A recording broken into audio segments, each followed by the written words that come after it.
Those muscles were not yours.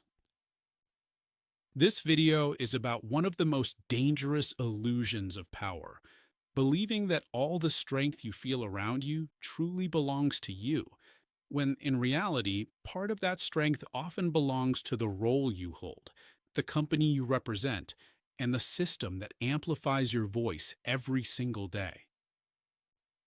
The problem is not simply that you walk into the company at 8 in the morning and suddenly feel stronger than you were when you left home.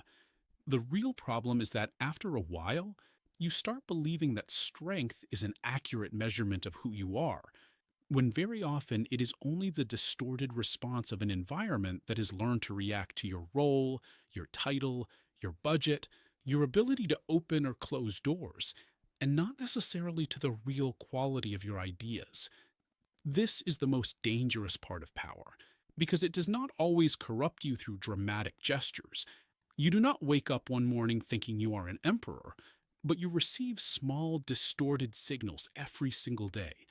People contradict you a little less, your team chooses safer words, suppliers laugh a little too much, colleagues avoid conflict, meetings run more smoothly than they should, and slowly that distortion becomes your normal reality.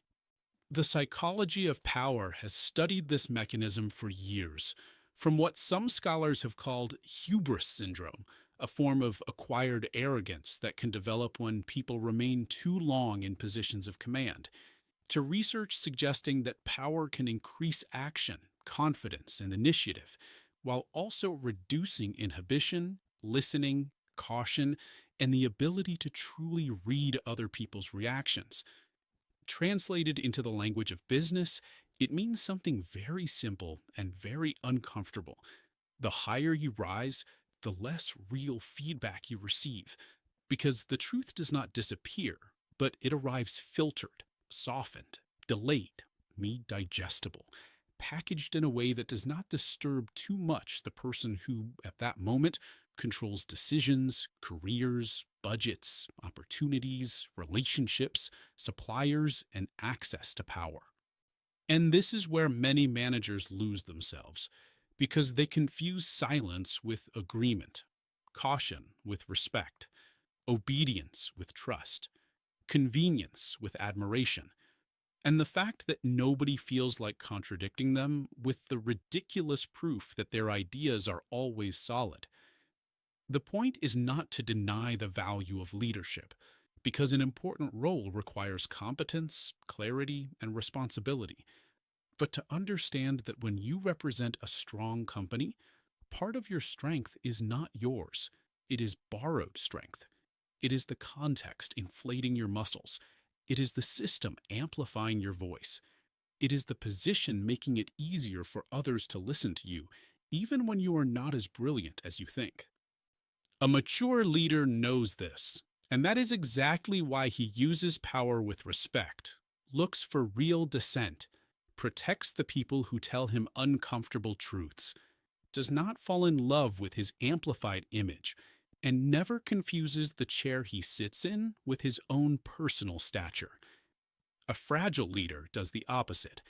He looks at himself in the mirror while the company is lending him muscles, convinces himself they are his, starts playing the role of the genius, and then, when the context changes, discovers that without the logo, without the title, without the budget, and without convenience around him, many people were not really following him. They were simply following the power he was wearing. And that is a brutal discovery, because when the system stops pushing you, your words no longer carry the same weight. Your jokes no longer get the same laughter. Your opinions are no longer treated as operational instructions, and that crowd of people that seemed so interested in you suddenly becomes much less available, much less present, much less impressed. Power, when it is not managed with clarity, gives you back a fake version of yourself, an inflated version, an amplified version, a version that looks stronger than you really are. And the greatest risk is not even that other people notice it, but that you are the last one to understand it.